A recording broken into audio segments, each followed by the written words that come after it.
Hello, this is Jason P. Wilson 01 X-Force, and this is my DC and Marvel comic pull list for the week of August 31st, 2011, and today is the 1st of September. It is a Thursday.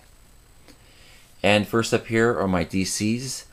Now this was a huge week for DC. When I mean huge, I don't mean in volume, because only 2 issues came out, which is possibly the least they've ever put out in quite a long time. I can't remember them ever having only 2 comics come out. But one, being the end of Flashpoint, represented the end of the DCU as we know it. And this issue, Justice League number 1, represented the first of the new DCU and the new 52. Now next week will be a huge week as well, with a lot of the number 1s, including Action Comics number 1. But this week it was these 2 comics, and I didn't pick up Flashpoint, and that was mainly because I haven't read all the issues at this point, and I knew that if I brought it home, I would have read it, which would have, spoiled the story for me because I'm not all the way caught up. So I resisted bringing it home, though I really wanted to. In fact, I spoiled it a little bit. I opened it up and peeked because I was just so curious how they were going to try and end this current DCU, and I read a little bit, but not too much. Didn't spoil it too much for myself.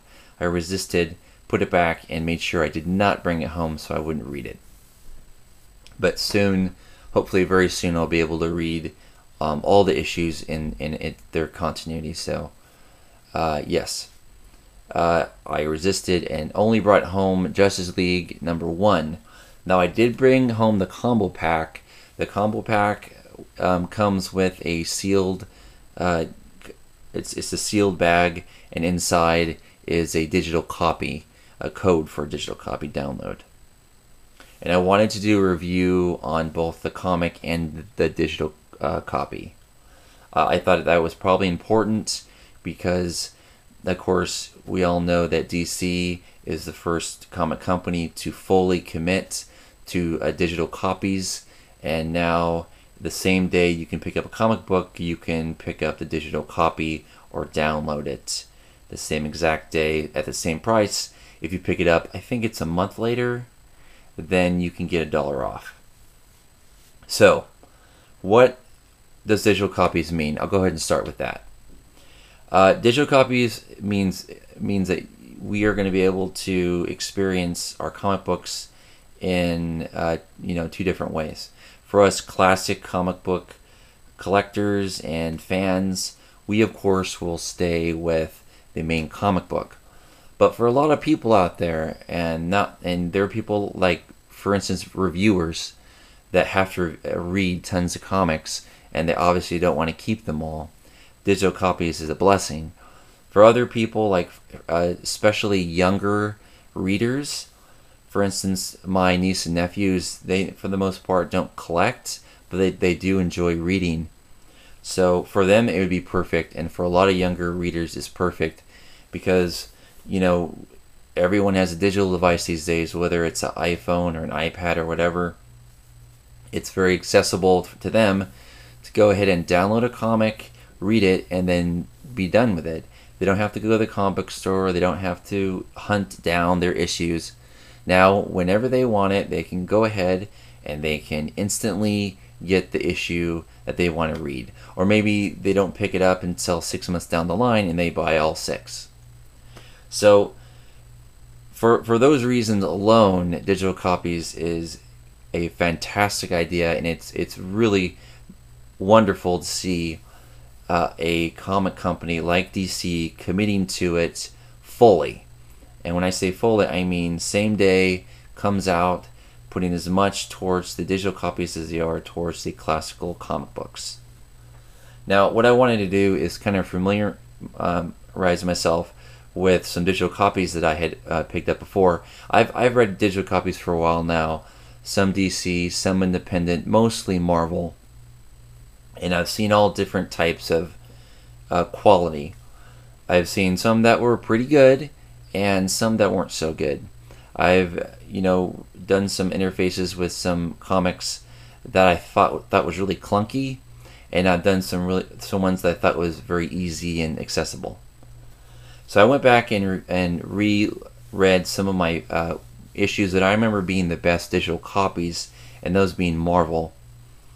And then I went ahead and I downloaded this. Now, I did it a few times. I wanted to see how it looked both on computer, being laptop and desktop, as well as iPad. So I did those different formats. And of those formats, I thought it looked best on the iPad. I thought any touchpad or iPad device definitely looks and handles the best for a digital copy of a comic book. I don't know the technical side of this. I don't know why it seems to handle better, but it definitely does. It looks better too, and that's probably mainly because of the high quality of the screen. I have a very high quality screen on laptop and desktop as well, but I still saw an enhanced quality of the iPad version. I'm sure it's the same version, it's just displayed better. So that definitely was my favorite way to read it, and I can see myself loving to read all kinds of digital copies on an iPad or iTouch. On a laptop and a desktop, it seemed just a little bit, not as easy to read. I mean, it wasn't difficult or anything. It's just, it's nice to do it with your fingers like you would a normal comic, which is why the iPad and touchscreen stuff worked really well. But I thought the quality was really high. In fact, when I went back and read some of the best ones I remember Marvel producing, I did think that DC, again, I don't know how or what they did, but the quality did seem better. The colors and the resolution, whatever it is that they did, definitely seems to be the best digital copies of a comic book that I personally have read.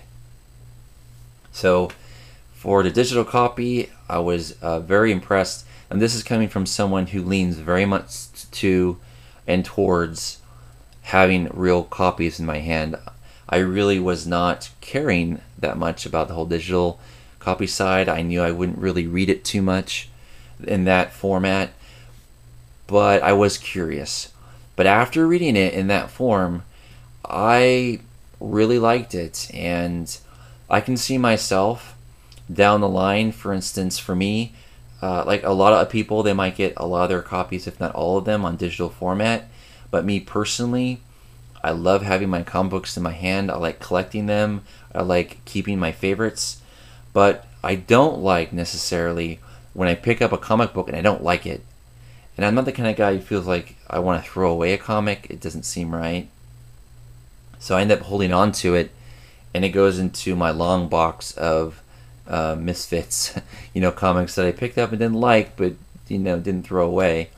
I'll give them to friends and stuff like that at times, but for me, a digital copy will be great for doing that. Like if I have the comics that I already know that I want from the new DCU, and ones maybe that I don't really care for, I might discontinue after the first story arc. But dabbling in future copies that I'm curious about, digital, it seems to be the way to go for that.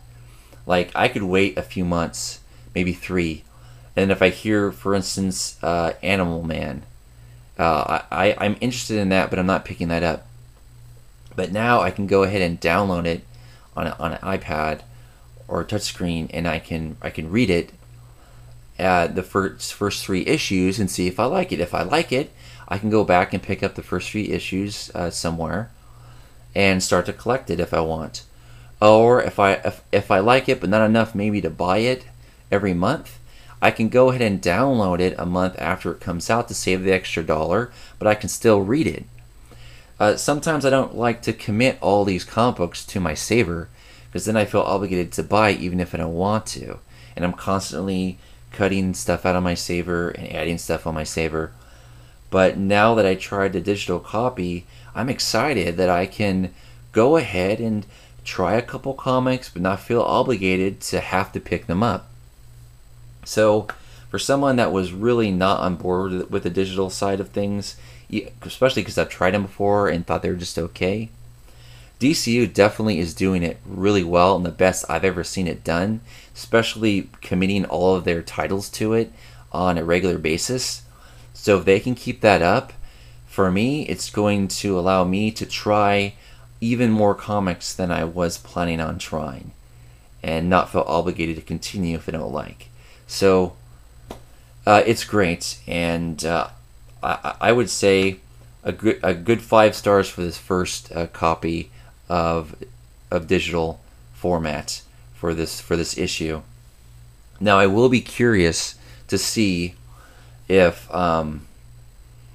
they continue the exact same quality throughout all their titles. I would assume so, but I've never seen anyone do it in this magnitude before, so I will be keeping my eye on that, and I will be picking up a few #1 issues in digital format, even ones that I have, and then future issues down the line, and then do reviews on it and let you know if it's exact same quality or if it's maybe a little bit different depending on title. But I would think it would be the same. So, with that done, now let's go to the comic book itself. First of all, Jim Lee. Jim Lee's artwork is beautiful, and as much as a lot of people have been talking about the costumes and a lot of people not liking them, when I was reading this comic, all I was thinking about is, wow, this is really beautiful. This is really a gorgeous read. I mean, I wasn't thinking about the costumes because they were drawn so well and they seemed to fit the characters so perfectly. You know, I wasn't worried about a little bit of armor looking on the costumes and high collars and all that stuff. I wasn't worried about the different colored belt and pants of Superman and all that kind of stuff. All I was thinking about is, man, this is beautiful artwork. Man, Jim Lee draws really well. The only thing I can maybe agree with is a lot of people saying, well, yeah, Jim Lee designed all this stuff, so of course he's going to draw it the best. But what about those other artists out there? How are they going to be able to handle, you know, these costumes? And you know, Superman #1, that artist I didn't think handled. I mean, I just saw the cover, of course. Didn't handle the costume as well as Jim Lee did. So it will be very interesting to read future issues of these future 52 #1s and to see the different artists and how they handle this new redesign.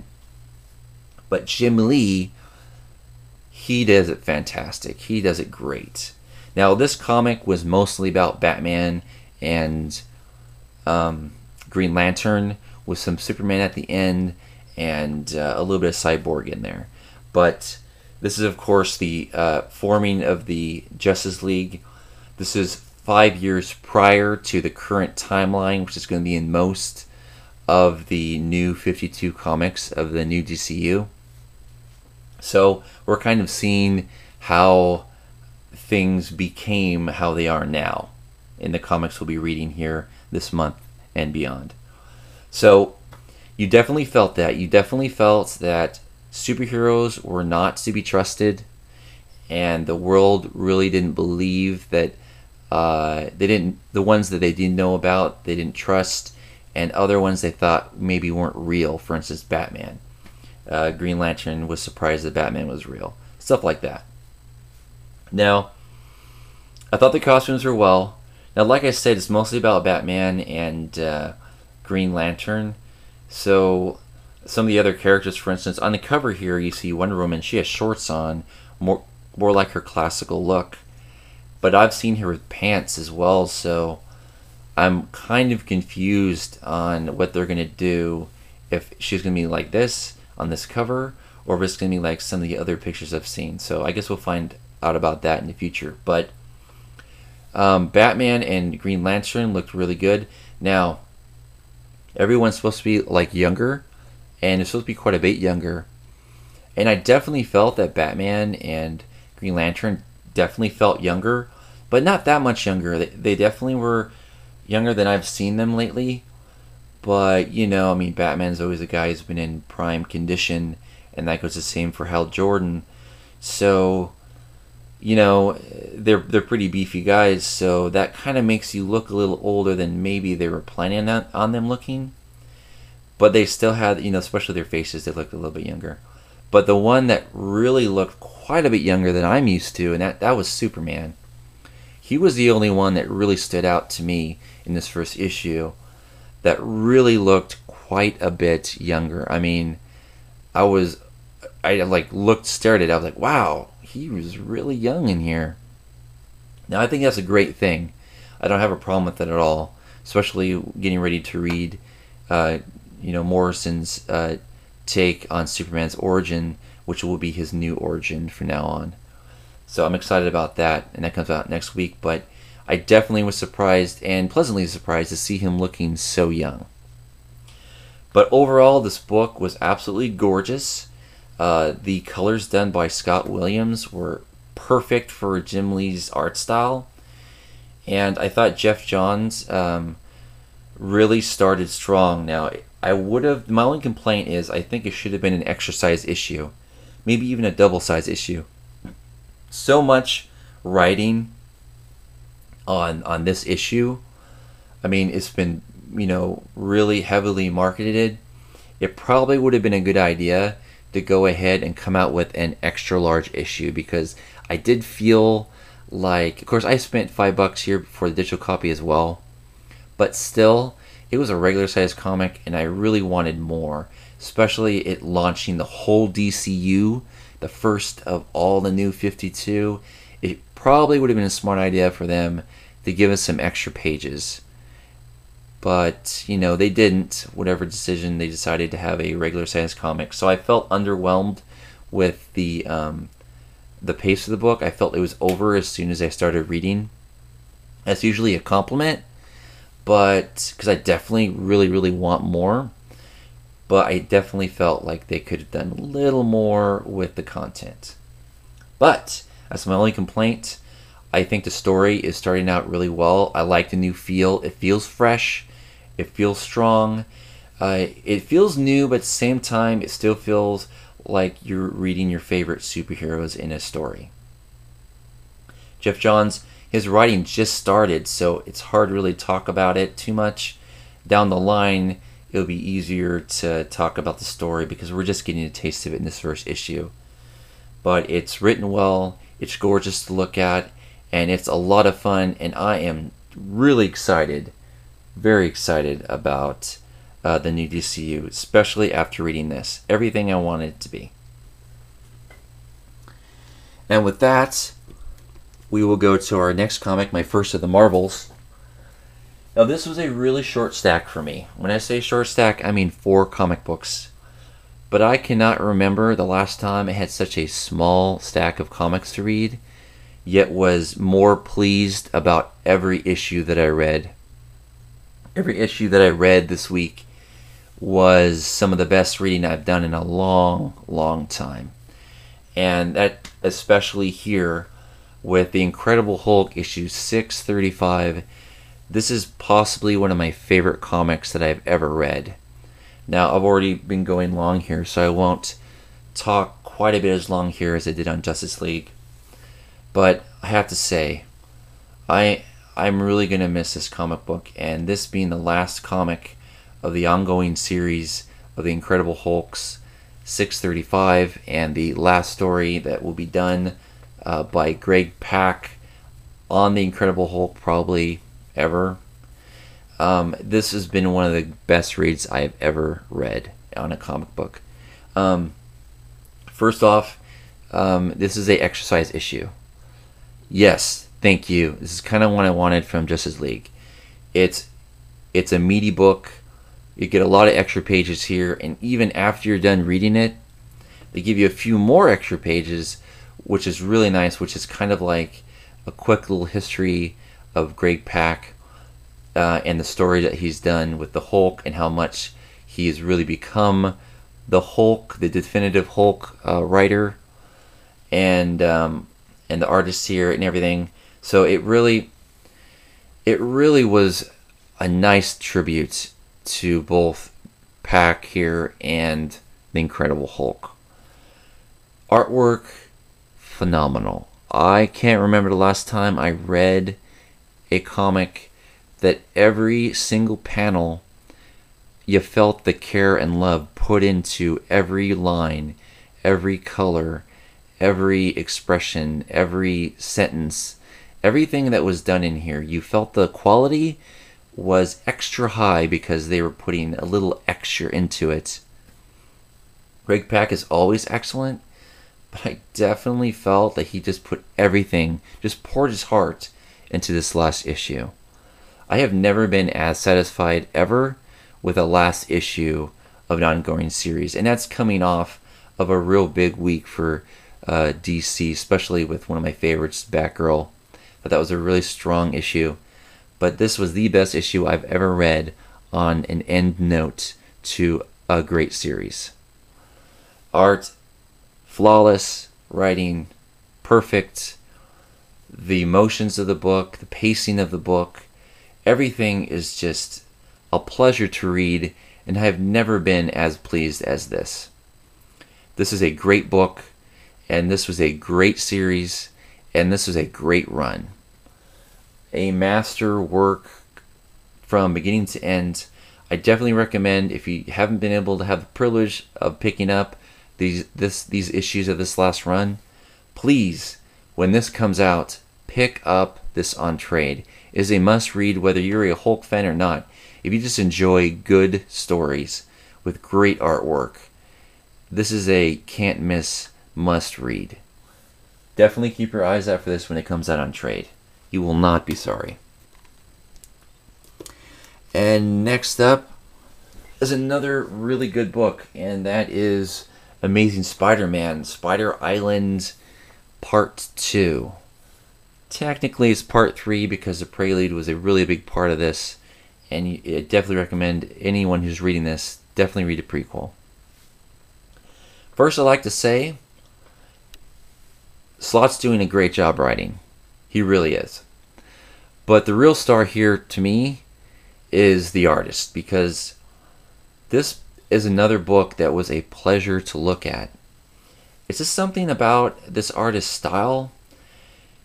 He just always really hits Peter Parker and his world perfectly.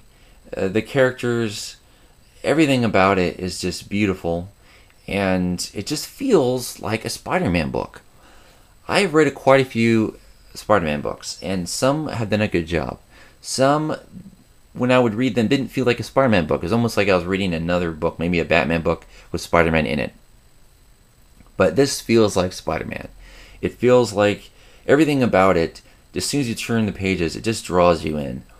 And this, like a lot of the other ones, I'm definitely going to be picking up on trade. In fact, this is one I think I'm going to share with my nephews and nieces when it comes out on trade, because it's a real fun book, and you don't really need to have read a lot of Spider-Man or any at all to enjoy this. You know, it's very accessible, it's really fun, it's really attractive to look at, and it's a really well-written story. It's only part 2 in, and I've already completely lost any doubt that I had in the beginning of this being a good story. In fact, I will be surprised if this isn't one of the best Spider-Man stories I've ever read. It has been nothing but a pleasure, and I'm looking forward to every future issue. The only bad thing is this is so good that once this team is done with Spider-Man, it might be really hard to read whoever takes on Spider-Man after this, because there's no way they can do it this well. In fact, I might have to drop it if they can't at least give me some of the joy that I'm getting while I'm reading this. And last up here for my books is one of my favorite comics, and that is Uncanny X-Force. This is Dark Angel Saga Chapter 4, and anyone who's been reading this knows how good it's been. Now, since the very first issue, Uncanny X-Force has been one of my favorite comics. I've always been a big X-Men fan, but when I get my favorite X-Men characters mixed in with Deadpool, yeah, there's nothing I can't love about this comic book. So from the very beginning, I was excited about it, and It was great. Every story arc has been really top notch, some of the best reading and really great artwork. And I've been nothing but pleased. In fact, I've been really scared because it's been so good and it's been going so white hot for such a long time now, from since the first issue, that I was like, there's no way they can keep this up. But here we are, 14 issues in, and it is better than it's ever been. This current story arc is becoming quickly one of my favorites, and that is a lot because I was thinking maybe this would be one of my least favorites, but no, it has been fantastic. Everything that's going on here, I can't talk about too much because it will definitely spoil anyone who wants to read. But like all the other story arcs before this is definitely a trade pickup, and I'm thinking we get a couple more issues before the end. But this was one of the strongest issues out of one of the strongest story story arcs.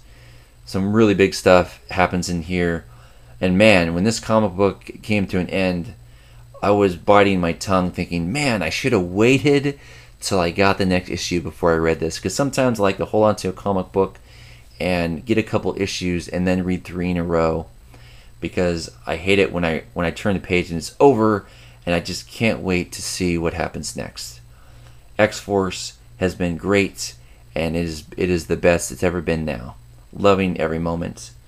And that is my pick of the week. Fantastically strong week. Excuse me, this is not my pick of the week.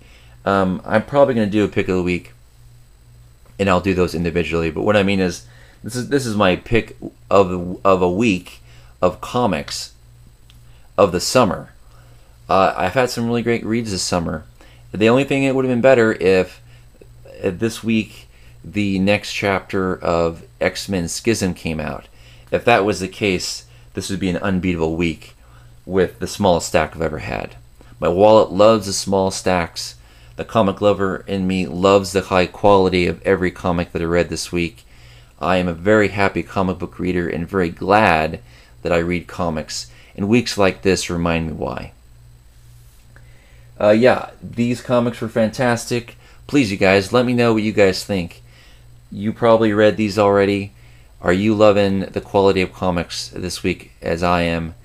And this just reminds me, I need to cut a lot of comics that aren't giving me the kind of joy that I've gotten this week from these comics. I want to have only the very best in my comic pulls from here on out. And my wallet will love that. But more than that, the comic lover in me will appreciate it. And this just reminds me, this is what it should be. When you spend good money to read a comic book and you're going to be a loyal customer and pick it up every week, you need to be satisfied in the way that I was this week. But that should be every time. And with that said, those are my comics. I would love to hear from you guys. What do you guys think? And thanks for watching. I'll see you next time.